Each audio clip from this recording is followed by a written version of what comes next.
Hello and welcome. My name is Julie West, and I'm our content marketing manager here at ArcXP. I'm so excited to welcome you all to today's webinar, Real Automation, Real Agents, Real Impact inside ArcXP's AI Vision.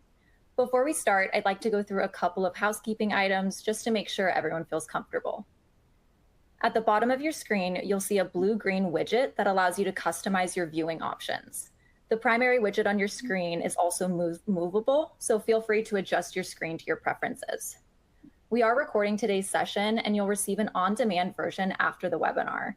And if you're having any trouble seeing or hearing the presentation at any time, go ahead and just refresh your screen and log back in.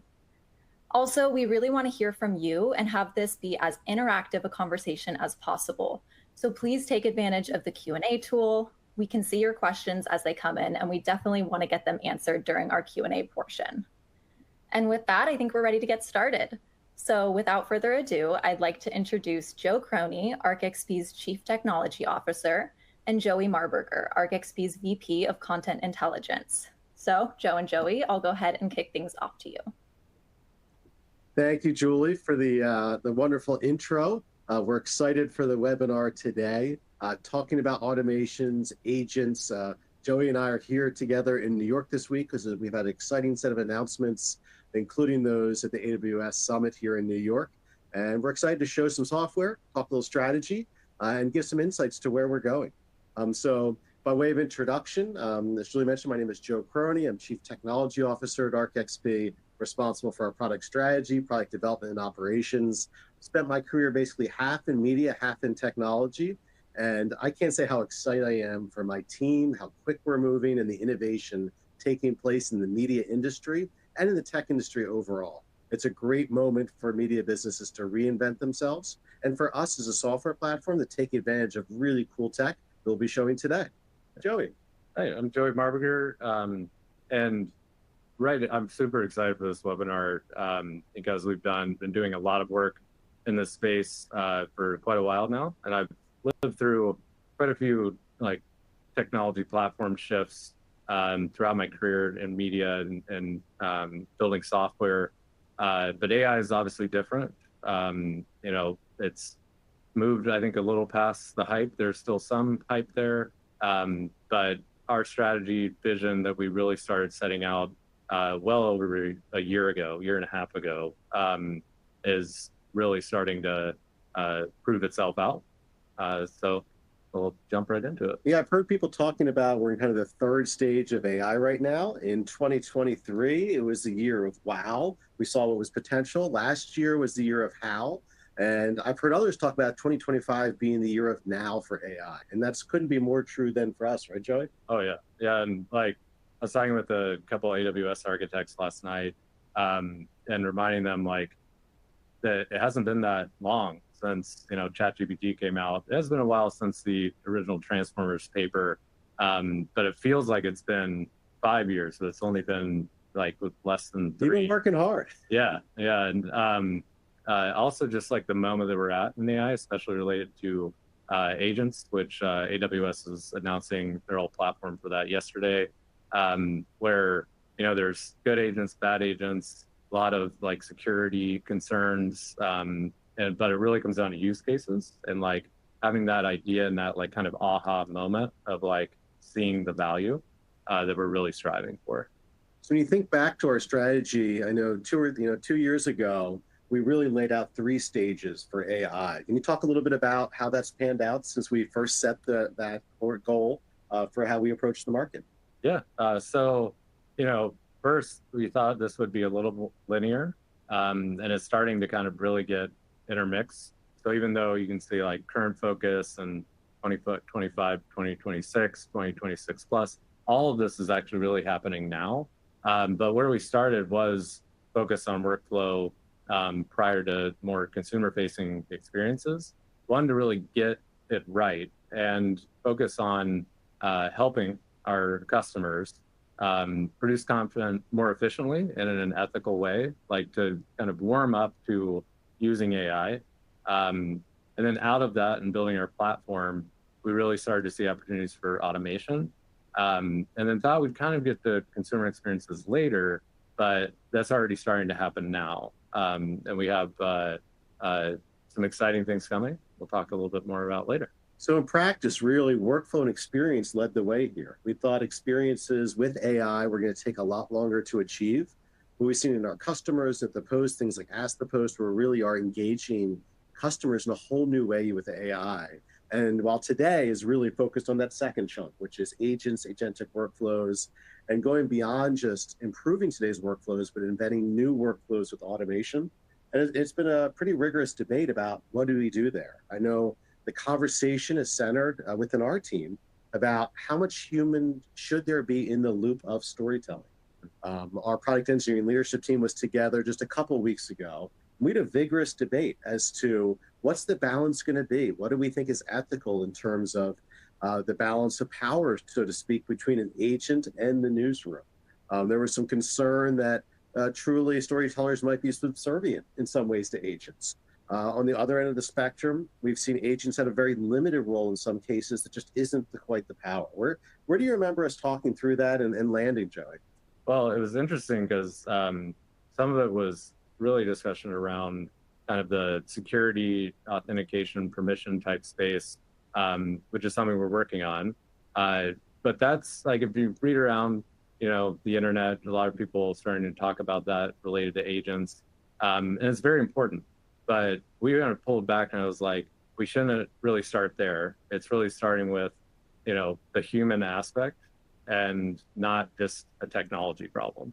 It's more of a kind of philosophical it's not necessarily a problem. It's more of a statement of like how we want things to operate, and then we can kind of build authentication permissions from there. And I'm also very quick to point out that a lot of this stuff is exciting, it's new, but it's very new. Some discussion around agents, we were talking about it there at the onsite, was like, there's the dream of agents, and then there's the reality, obviously. But we're moving faster to the reality than I really thought. But we're like, it's the same way when we established our overall AI ethical framework at the beginning of our build out. We have to really do the same thing with agents. It's not just like complete automation, meaning an agent really takes control. And frankly, they kind of can't right now without a lot of sophisticated software development. And the thing I just keep repeating, and I think a lot of people will say is agents are still just software. So it's how we use it, how we build it, the controls, the rules in place have to be adaptable to a variety of customer use cases. It's not just one and done. I think dream's a good word for it. And we have to be honest that there are some people that see scary dreams and are fearful about what may come of these agents. And so it wasn't just the security I remember us talking about, it was also the UX design. How much of the UX design of our products do we try to limit what the agents can do to make newsrooms feel more comfortable adopting them? But then we talked about, we really have to be embracing these and pushing forward. So there's a tension there. And I think where we landed actually is very close to a great quote from a book, if you get a chance to read. It's called Co-Intelligence by Ethan Mollick. And he frames it as AI works best when you treat it as a collaborator, not a calculator. And I think that's closest to where we landed. Really, the balance being on par, almost like another collaborator or another person in your newsroom, your storytelling workflow. That's what we seek to get to with agents. So it really feels like an experience that's collaborative, as opposed to one that we have to fear. Yeah. I mean, like how I personally really use AI in my daily life is I have a couple kind of custom agents or custom GPTs, a variety of things, where it is very much like a collaborator, where I'm collaborating obviously with humans, but when I'm really exploring like something early on, doing some research, I use it that way. I don't just say write this like product requirement doc or write this code. It's more of I'm thinking about this, get feedback, kind of more conversational. Where it can sprinkle things in, but I'm really driving the conversation. And then on the automation side is very well-known things are easy. It's like build me my own kind of custom news digest, or analyze a bunch of notes and help me with some like priorities. That's low-hanging fruit. But when you get into more complex like news, broadcast, publishing, workflows, some aren't as well known. And we have to think about that and the design and UX of it, of like, what is the agent doing? It's not just running in, the background. You want to understand it, like you see with, say, even ChatGPT, where it says it's thinking or reasoning. Some of that is true. Some of it is just buying time and like loading screen.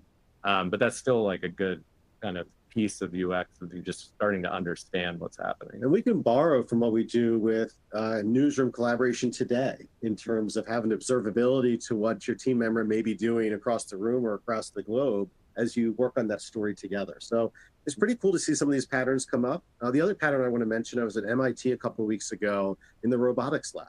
And a lot of the conversation about robots and what they may do is kind of the same kind of, there's a concern sometimes, but if we can get to the right collaborative mindset, not only with agents, but with robots in the future, I think it's a pretty cool world we're heading towards. So in terms of that world, I think we've got some cool stuff to share. Yeah, so these are not necessarily like full-fledged demos. We just want to show you a couple, I think next, there we go. A couple previews of some things we have coming. So our first item, make this bigger, is we have our photo and video vectors recommendations launching very soon. This is a very quick demo that kind of come back to more later, where we can actually leverage our vector database engine to recommend photos and video for an article. And it's extremely useful of like, even with really good search, finding the right photo may not be easy. Same with video. So we're very excited for that coming up here in a couple of weeks. I'll do it next again. There we go. All right.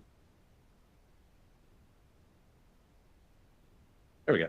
And now really back to agents automation space. This is a proof of concept we did quite a while ago that we're calling really agentic apps. So it's not necessarily full-fledged agents, but it's customizable workflows to perform multiple tasks in sequence.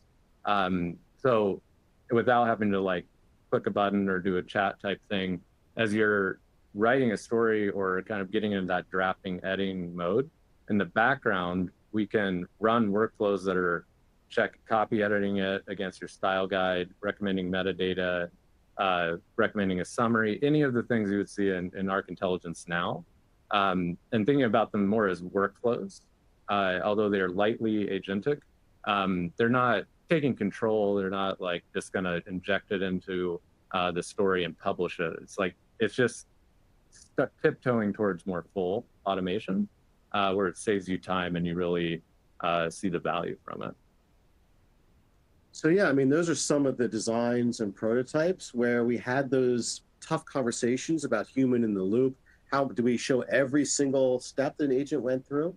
And I'm really excited about where we landed of having a good balance between observability, but automation. If you look at today, our Arc Intelligence suite, we asked the editorial teams to click on buttons to do these tasks. To see them happening automatically really lights things up in a way that I think gets closer to the power we're expecting out of these agentic workflows.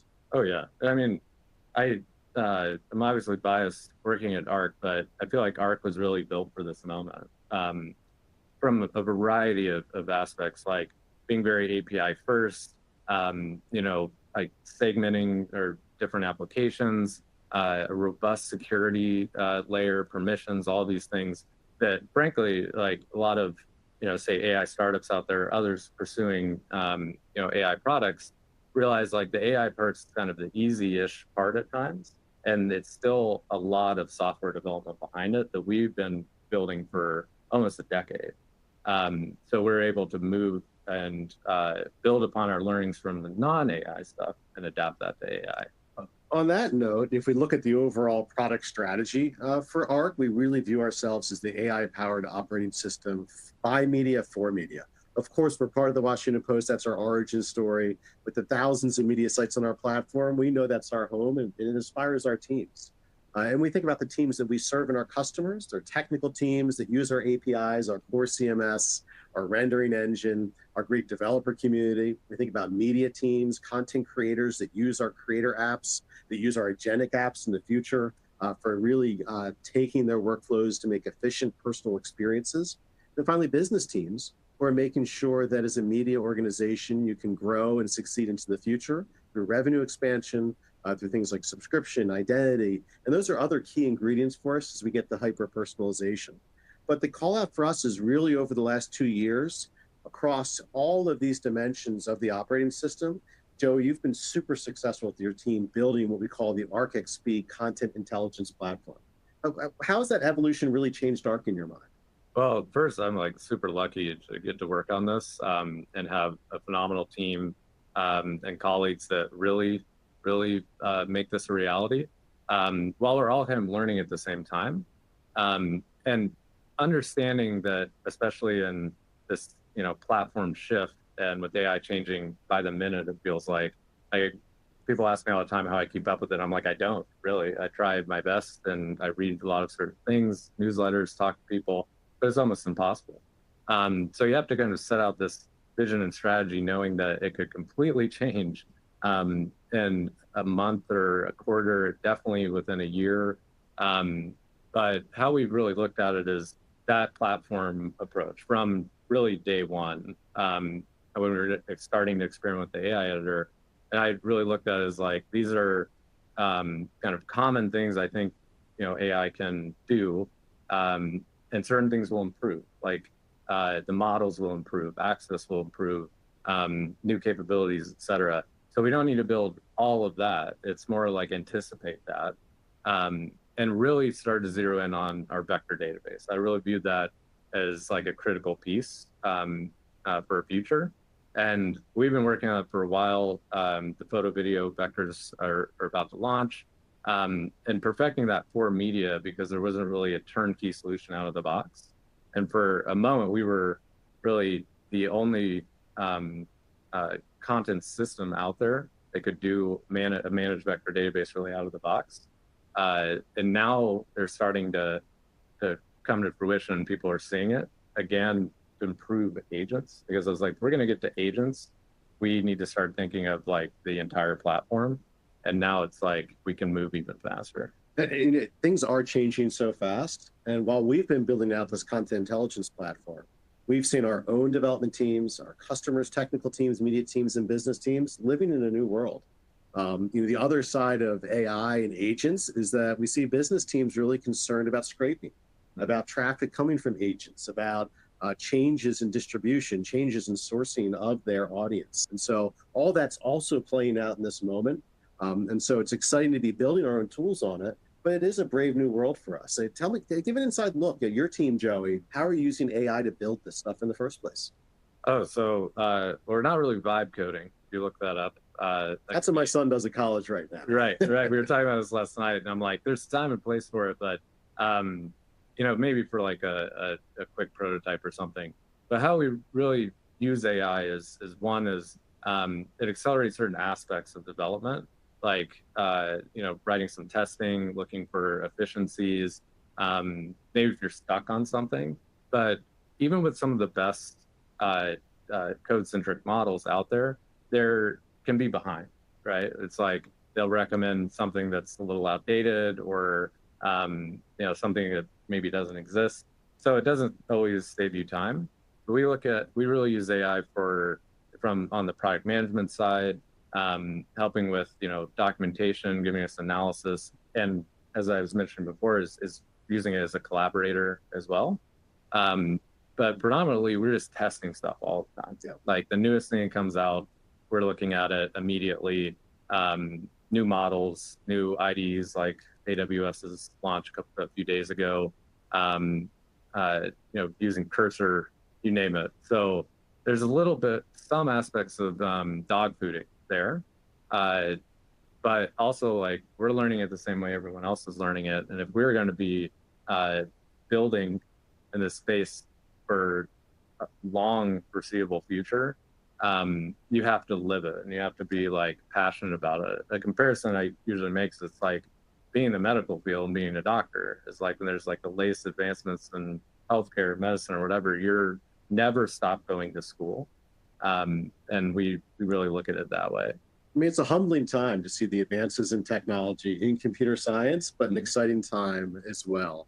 I do think we use it in the prototyping phase. I was super excited at the same on-site we had with our leadership team, Aaron Schmidt, who leads design. He presented to us some incredible looking applications that he created without writing a line of code. Yep. And some of the UX experiences I think that's going to lead to for us are going to be really a whole new dimension for our customers. So let's talk a little bit about Arc Intelligence. What are the business goals you're hoping to achieve with this platform? So the thing I'll say a lot is we're not doing AI for the sake of AI. It's not like just put AI everywhere. We're not also trying to just build like ChatGPT. It really does start with that as like, it's kind of the classic, what's the problem you're trying to solve? But there's different levels to problems. There's like minor, major, some things AI can definitely not solve. So from the business standpoint is we're trying to, and it's maybe a little cliche, is really provide value, but value that's like unique to you, not just like, oh, this writes for you or it saves a few seconds doing something. It's a whole cohesive aspects of the platform where you can use AI when you need to, don't use it at all if you don't need it. But we want you to like it, trust it through us and understand its power and use cases, and not just see like, oh, this thing I've posted and like there's all this magical stuff with AI, or maybe that makes you nervous. Like we don't want to do that.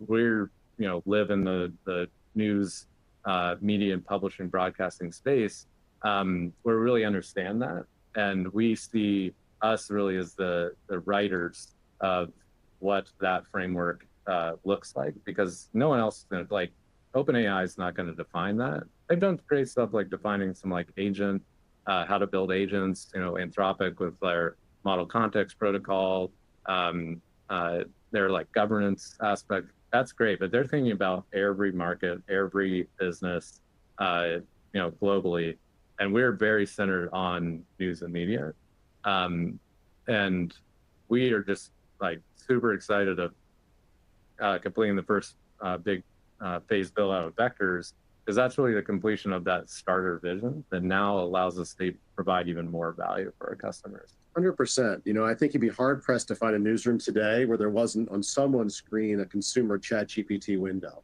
But the truth is that doesn't have the guardrails that we've built. And a lot of the features we have here in terms of customizing your model, having full control of your strategy, the vector intelligence really being not just out of the box vectors that you would get off the shelf from another vendor, but something we spent months fine tuning to get that chunking strategy just right, so it was right for media. And the workflow automation isn't generic workflows. It's workflows in the context of storytelling as we know it, and as our customers get to enjoy every day on our platform. So it's an interesting dynamic where we see newsrooms using some consumer tools, but they often come back to us because they start asking more questions about what's happening to my data. How can I protect my brand? How can I use these tools in a responsible way? And there's a bit of control that they really are getting through the Arc XP Intelligence platform. Yeah, and the consistency aspect too, because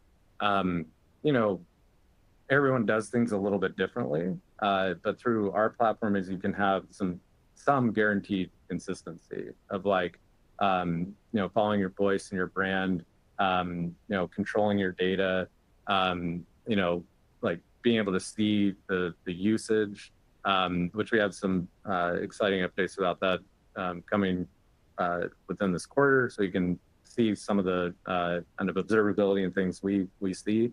And also it's like this, I don't know how to do this thing, say in ChatGPT or in Google Notebook or Gemini or things, or they'll see something and be like, that wasn't very good. And it's like, so then they lump that with all of AI.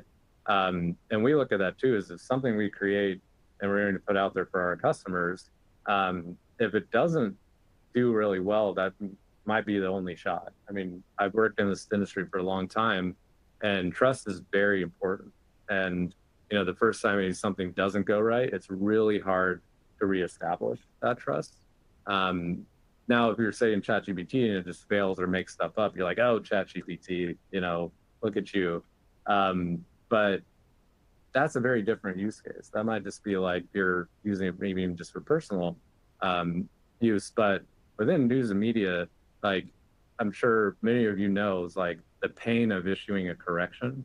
So I think of it that way with AI is like, we don't want to issue a correction from an engineering or a standpoint. link to a story that doesn't exist. I Right. think it's a pretty common complaint that we hear from our customers that when their content's scraped, that appears in an AI chatbot, and then they're referenced for content they actually didn't author, or the summary isn't accurate. And so, the hallucinations are a major challenge for this industry. And so we have a part to play in helping newsrooms avoid those in their own workflows. And of course, elsewhere in the Arc Intelligence Suite, we're taking on things like bots and making sure there's monetization possibilities as we deal with these new vendors that are out there. It's amazing the spike in traffic we've seen over the last 9 months.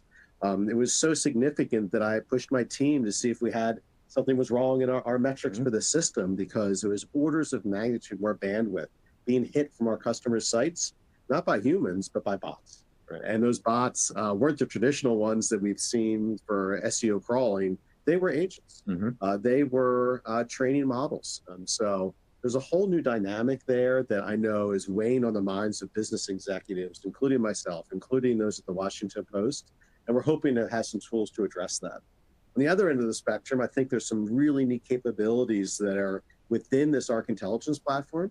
So you want to talk through a little bit about maybe the behind the scenes of the most challenging ones to build, and then maybe the ones you see for future promising.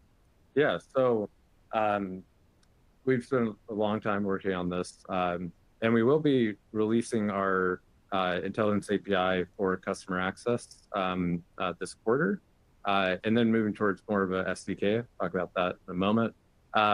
And what we really took a bet on and are really realizing now is it's easy to do certain things with AI. It's very hard to build a platform that can do a lot of it well, and you can maintain it, and it can be extensible and flexible with great controls around it. So when we started first with the first real iteration of the AI API to power the AI editor, it was pretty basic. And then as it really evolved, and the team has done just an amazing job building this, we started to split it. The actual routes and documentation of it is actually fairly simple, but it's very powerful. You can, just invoke a model, or you can have a streaming endpoint. Then you have all your prompt management and settings. So to select your models, match them with prompts, customize your prompts, use our prompts or extend our prompts. And then with the vector content store as part of our entire content pipeline. So as stories are published, photos are uploaded, videos are encoded, vector embeddings are created to power that recommendation. But then as part of really Arc as a whole is we have permissions and monitoring, observability that's very specific to AI. And yeah, the model customization and security. We've gone through very thorough security assessments of everything so that it holds up to our standards. So you almost 2 years of work and a lot of investment to get to this point where you can use AI in a very simple way to meet your needs, or you can make it as complex as you would like without having to worry about as much of those kind of foundational aspects.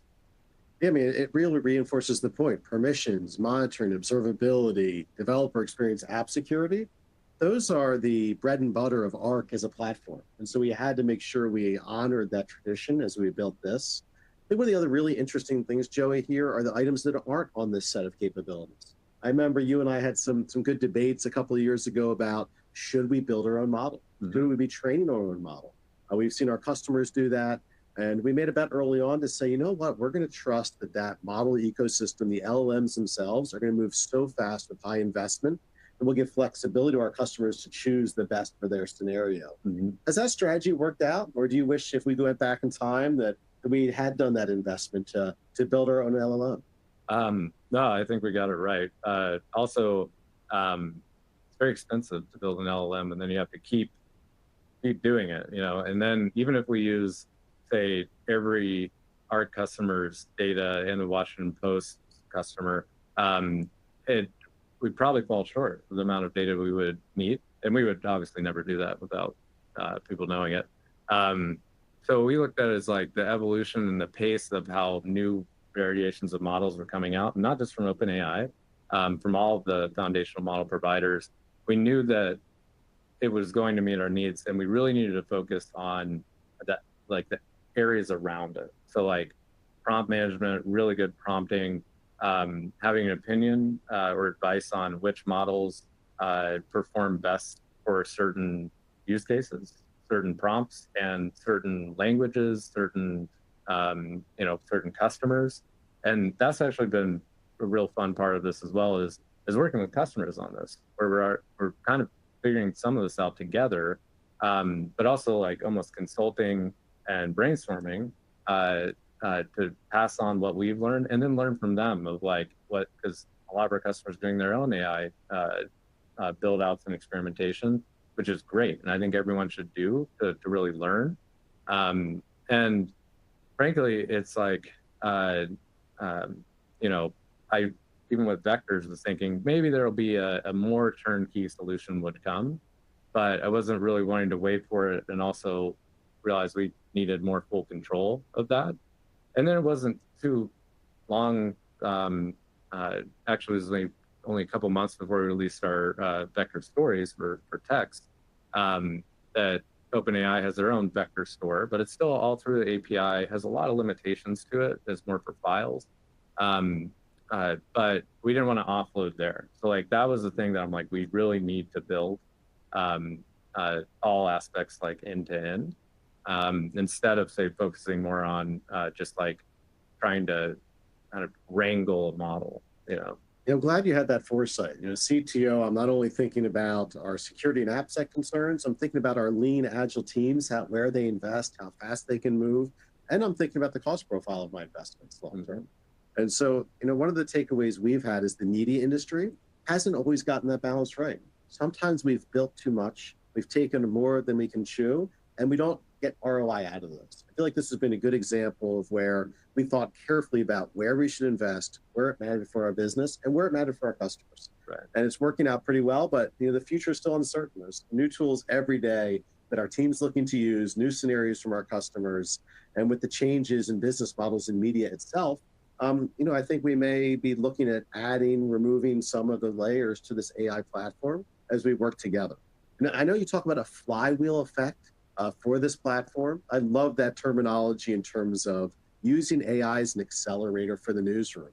What are some of the key elements when you talk about that flywheel, Joey? So I'm not always like all about the kind of more corporate type things unless it really fits, right? So Joe, I will talk about kind of like stacking visions, or like more kind of like a stacking roadmap in some way, where it's like building, the kind of atomic level, the primitives, get to capabilities, then features, then full-fledged products. And then when you get to a certain point of like, we have made the core product, it's how do we keep, innovating, iterating on it. So real example here is like our vision with our Arc Intelligence API is, it's still an API to start that has all the power behind it that we've talked about already, and more. There's actually more things there than you really see manifest in a singular way. But we wanted to make it easy to use. So starting with some basic things of like, an NPM package or a pip package in Python, like that, to really accelerate the developer experience. The same way as if you were, say, building something off of OpenAI's API. And then moving into a very exciting space, which is still fairly new, it's growing up very fast though, is an MCP, Model Context Protocol, that was first really defined by Anthropic. OpenAI's adopted it. If you Google around about it, it's there's probably 1 million YouTube videos of like set up your own MCP server. Be careful with that. There's a lot of security vulnerabilities, which is why we haven't done it yet. But that is like goes back to the API where we can have an MCP around any of our APIs where you can start to interact in a more kind of plain text fashion. Like, here are all my notes from all these interviews and an audio recording of the interview, transcribe that, find the best quotes in my notes, create an outline and draft API, and ping me when like it's ready to be reviewed or something like that. I just made that up on the fly. That would be very doable here. So it's still the same really functionality and core pieces, but you can start to create your own applications, custom integrations, you name it. But then we'll also be using that to accelerate our development within the core product. And that's when we really see it becoming this like software development kit, which isn't just intelligence, like it's all of Arc. It's like all of our applications and products, all of these APIs in a like singular space versus, having to use 17 different vendors and keep track of all of that. And then it's all changing and then something else changes and you have to rebuild it.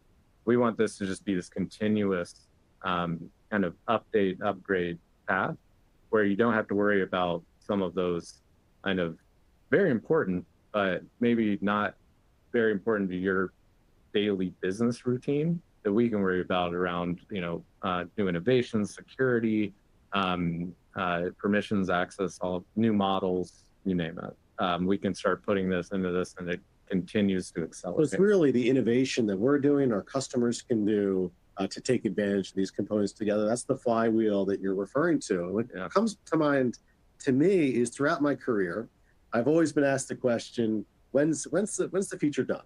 When's the software done, Joe? And if there's a golden thread I've learned in my career, is that the truth is the software is never done. And that's kind of the exciting part. You're always evolving it. You don't end at a V3, so to speak. In fact, we don't really talk about software versions like we used to decades ago. And I think it recognizes that it is a continuous wheel of innovation, of improvement. The other side that comes to mind is that, I want our customers to really enjoy the benefit of the first day they come on Arc, they see the innovation. 5 years in, I want them to feel that Arc is just as innovative as it was day one. And that's part of the spirit that we've really embraced over the last year as we've refueled our engines with AI, our teams with AI, and our customers. It's been exciting to have you all press us to move quicker. And when you're pressing us and we give a new feature, we get feedback the next day or the next hour. We see the metrics of people using these tools in a way that, I think our industry was more static 4 or 5 years ago. Newsroom workflows maybe not have been as open. The journalists were not. The business leaders were more static in how they saw their business. So I think that's another aspect of this flywheel is how media itself is spinning quite a bit right now as it finds the next business model. And that means innovation can go that much quicker for us and our clients. So all the things you've done here, the SDK, the API, you mentioned that Arc is one set of APIs. We got our great developer portal in there. We're trying to make that experience even better. Of course, it's not closed. So it's always exciting to me as a software engineer to see when they use Arc and connect it to a partner system that might be extending our AI platform. Maybe they're doing a print integration. Maybe they're doing a social integration. Maybe they're doing some hyper-personalization. All that to us, I think, is part of that flywheel effect that our customers enjoy on ArcXP. So Joey loves the animation. I do. That's the spin. So what do we have next? All right. So they're going to break down a little bit further of like what we have coming that's aligned really with our strategy and vision, not necessarily quite roadmap. The API access, as Joe was saying, is not just like we're dumping development off to customers, or it's more of that innovating together. Real innovation rarely happens, in a vacuum. So we realize is like it's very powerful, and we can't build every kind of single customization within the platform, and nor really should we. But we wanted to make it easy for our customers to develop against it, and know that it's going to keep improving. And with the MCP, I really do think, unless something drastically changes in the very near future, that's really the future of development with AI. I mean, The MCP. oh yeah, yeah. Like, so model context protocol. Break yes. that down for the non-engineers on the call. So model context protocol is, to really simplify, is it's like, instead of say making a API request where you have very structured routes or paths or endpoints with input on a body data, like content is this and like use this model, et cetera. It becomes more like free-form text. That's the kind of more client side of like, you can kind of chat, but that chat can do very powerful things.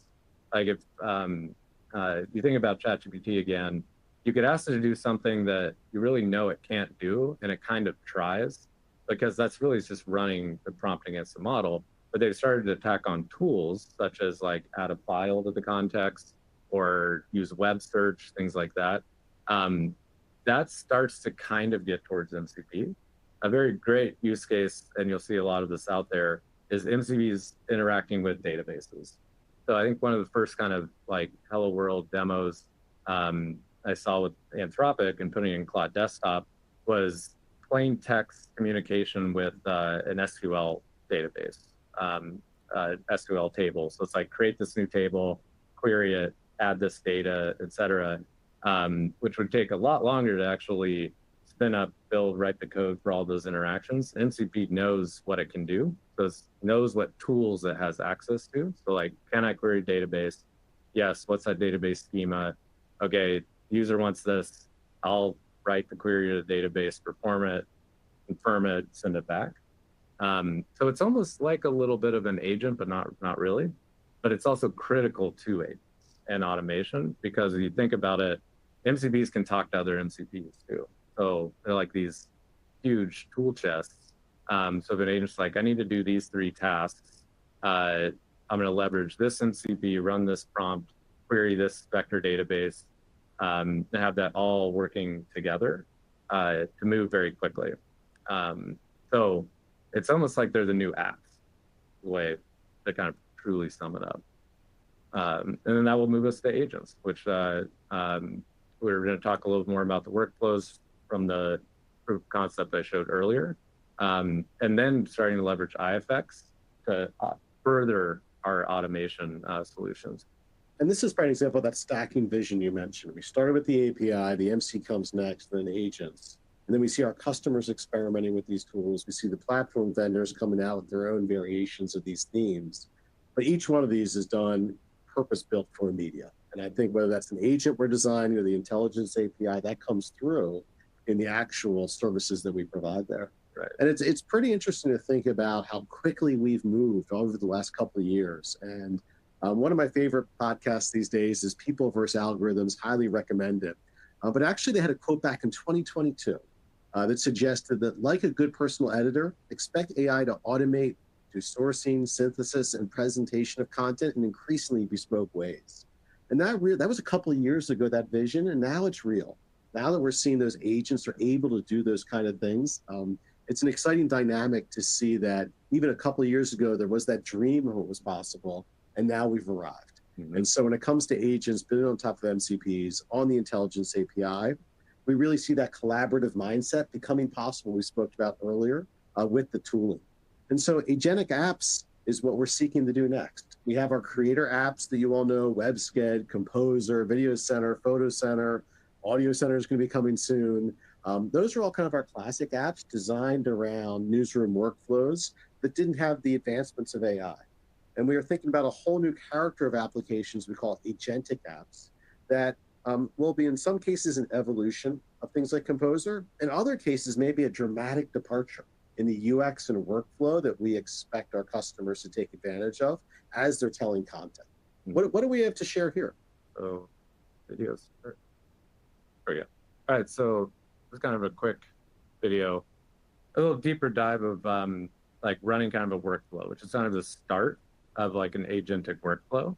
So as I mentioned before, showing this at the beginning of the webinar, can run kind of multiple prompts behind the scenes that you've defined with your models and running them in sequence and in parallel. This is kind of the start of it's not truly agentic yet. It's not taking control from you. It's not truly performing actions on your behalf other than running a prompt, almost as similar as like go and click the button to execute it. The way we look at it as it evolves is you can create your own workflows, and sure, it's just starting with prompts, but then that will improve, where basically then you can augment those prompts. You can automate recommendations from like our vector content store, and help you really with the production aspect of content. That's the start. It's almost like going back to the beginning of our focus really on workflow. It's now just like accelerating that. And then starting to add more automation into it that you decide as from like the human in the loop aspect of like, okay, after it's done certain things you accept or reject. Eventually you could auto accept certain things. Just have it kind of notify you if it gets stuck performing a process. And that's just one kind of article experience, one application. But our vision really is it reaches across the entire platform. So you're not necessarily moving between like the various different Arc applications, or maybe it's multiple people doing that, where it can actually leverage all Arc applications and further accelerate that workflow and production. We didn't talk about yet the changes we made to other parts of Arc to enable this. What comes to mind to me is the content platform and how we had to set it up to be able to track agent behavior, have collaboration with agents stored in the actual ANS record. And so that's just really getting started. It's going to enable other workflows like collaborative editing, Google Docs style in our platform. But the purpose of those is really to invite agents into the workflow, but make sure we have rigorous standards so you can review what's taking place. You can have copy edit controls, workflow controls, editorial controls, for regardless if the content went through agentic apps or was through a traditional workflow for storytelling.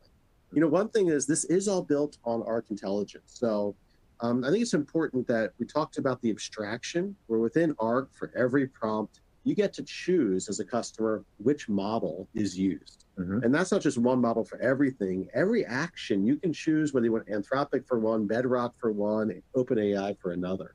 Does that remain true as we get into these agentic apps? Oh, absolutely. And, we do see the future where you're really totally building your own agents. But again, we're kind of running back the original playbook around prompts, where when Arc Intelligence first came out, you couldn't customize prompts. There was a set of prompts, our Arc prompts, because some people were like, what is a prompt? Others were like, that's what I want. I want to be able to customize prompts. Then that evolution is we allowed you to start creating your own custom prompts and picking your own models, because we were really doing that kind of behind the scenes. And we knew we needed to get there, but we had to kind of warm up to it. Same thing with agents. We're not just launching with build your own agent, even without you totally understanding it. It's like writing task definitions, the various prompts. Is it a team of agents, singular, like setting permission? It can get kind of complicated, but we see that getting simplified where you do have more control. But we'll give you some examples of pretty clear use cases to kind of understand kind of what's doable, not doable. And I think I mentioned Aaron did that prototyping of that visual experience. It was almost like a workflow where you could drag and drop and set up your own agent visually without writing a line of code. Yeah, it's like almost, there's some applications out there already to do this. Like even within Bedrock, you can kind of do some flows. It'd be like that. It's like, all right, I have this agent and it runs this prompt. Then depending on the output, it performs this action, and you can kind of have this flow of it where you're almost writing like, requirements for someone's job. And then have everything really wrapped in context and memory so that you don't have to teach how to do it again every single time, and, make it flexible so that you can pick that entire workflow, because everyone's workflow. Well, and it's every moment in the workflow, right? So you could use it for news gathering, for collecting notes from a reporter, pulling those in through an agent. You could use it at the other end of the workflow to hyper-personalize and transform content or translate content. You could use in the middle of the workflow, as we demonstrated before, for kind of the copy editing basic tasks. So really, it's going to be a new tool. And I'm inspired to see how our customers reinvent their workflow with these apps. Yes. I mentioned it's a humbling experience to be part of ArcXP, part of this moment for our industry. And part of that humbling thing is we don't know every agent that's going to be out there, do we, Joe? And, right. Part of the extensibility play is super important to us. And that was evident this week at AWS's event in terms of how many vendors are exploring doing amazing work. And it was a pretty exciting week for ArcXP. We actually announced that we're in the new AWS Agent Marketplace. This is another dimension of how we expect to bring agent capabilities to the market, participating with AWS in their marketplace program, so people can access some of ArcXP's capabilities in the future, perhaps if they aren't using the entire stack of ArcXP. So it's a pretty exciting announcement for us. We're inspired by AWS really trying to support this community in an open way, in a way that makes sense, not only for us, but for the industry. And it was a lot of excitement, I think, around this and some of other AWS announcements. What stood out to you this week in New York? So the announcement of Agent Core is great. And we actually really worked with them early on like things we would expect to see, not necessarily just from a media standpoint, but then very much from a media standpoint of like those controls and understanding what the agents are doing and not just being like purely developer focused. So to see it really come to life is great. Also, their S3 vectors announcements, that was probably the coolest, but that's maybe just me, because I see that as like a more highly scalable option. We could start to do different things with that. But they really, and kind of segue in the next slide, is like they're setting up for the future that like I saw at this event.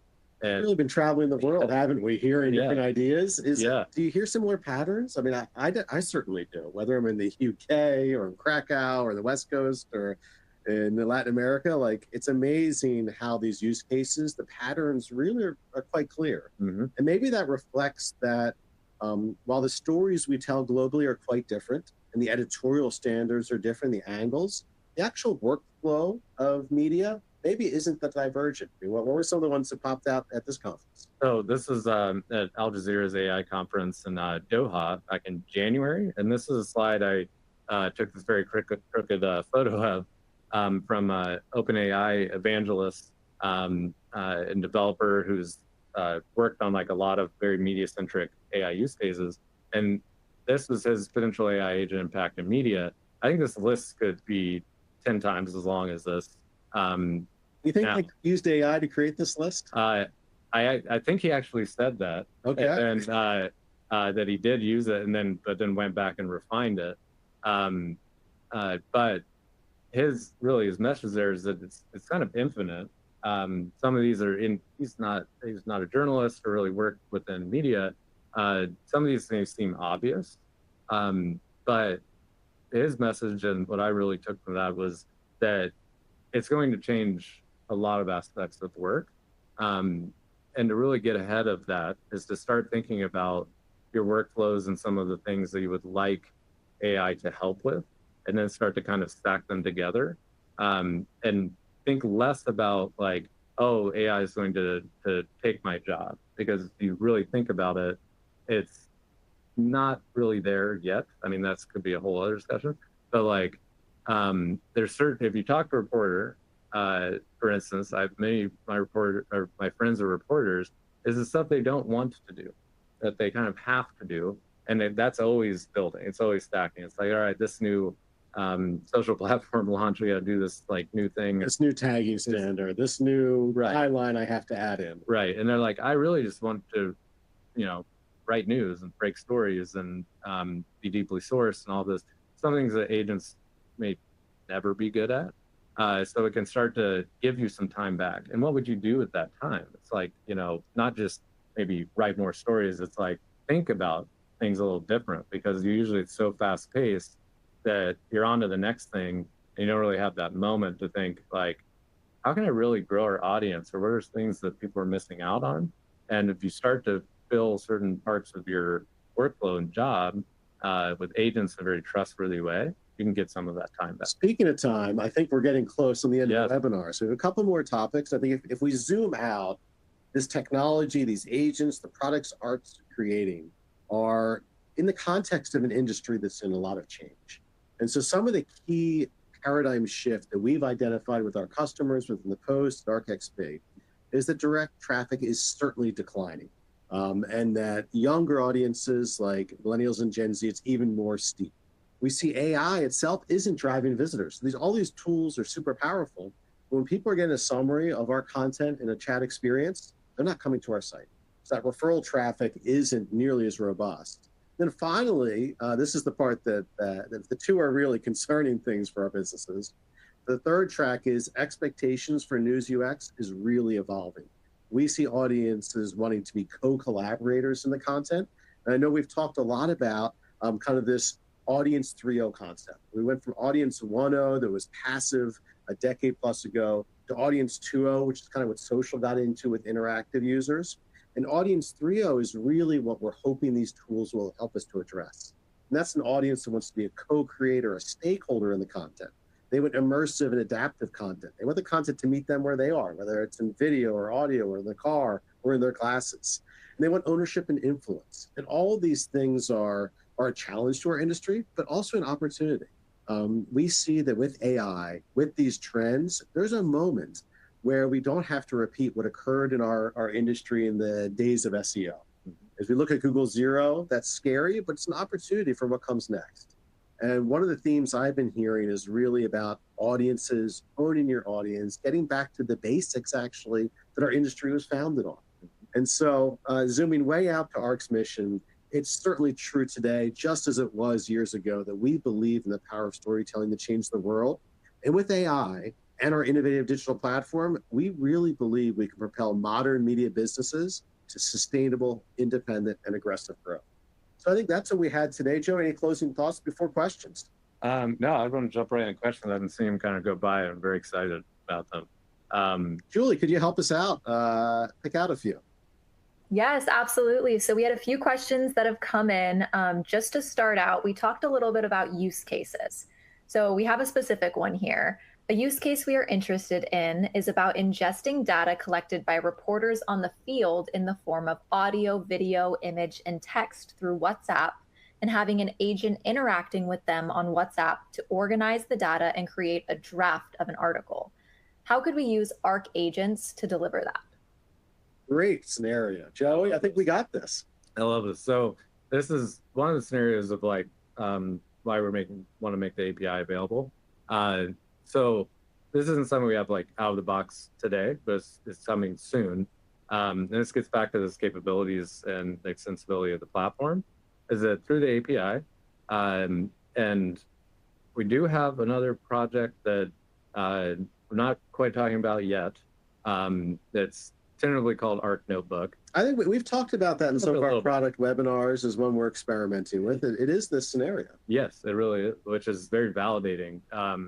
And wanting to have a mobile experience for that. So it's more of a real like kind of pre-publishing draft phase application or use case to collect all the content in real time, and even in a more researching phase or like with an ongoing beat to do this. And looking at that as part of the intelligence API. And for this scenario, you could combine the tools in the box like IFX today, calling to WhatsApp's API. So you could use that WhatsApp interface because we know everyone's got it on their phones. Yep. And then use IFX to invoke one of these agents in the SDK. You could call another agent to summarize or draft an article, and then that would appear in Composer or in WebSketch. So I think, as we bring this SDK out this quarter, it's definitely possible to achieve this scenario with some of our extensibility hooks. And in the future, we hope to have a more robust solution just for this use case. Yeah. What other questions are out there, Julie? Okay, so our next one is, there is a lot of uncertainty around our click-based business model and what will happen to the audience towards the website app to read articles. We have been talking a lot about multi-module liquid content. What are you guys working on to produce and deliver content in forms other than text on a web page? Yeah, I mean, so Audience 3.0 demands more than one modality. Text doesn't cut it alone, video doesn't cut it alone, audio doesn't cut it alone. We've been hearing from our customers, it's you're a video customer, a broadcaster, they want to get into audio. We got a radio station on ARC, they want to get to text. So our answer to this is actually hyper-personalization and using agents to dynamically change the modality. So we'll have agents we'll be introducing that can go from text to video and create a package for you. Well, already today in the box with the ability to go from text to audio. But that text to audio today is really narrating. What we envision doing is having a little bit more personalization, not just reading it word for word, but actually transforming it maybe into a podcast format, that same content. So we 100% agree. It's one of those trends, the click-based SEO, relying on someone else to bring you top of funnel traffic is really kind of a non-starter on a forward basis for many media companies. So we see engaging that Audience 3.0 with bespoke content format experiences for what they want as part of the solution for the industry. Yep. And this goes back to our vector solution.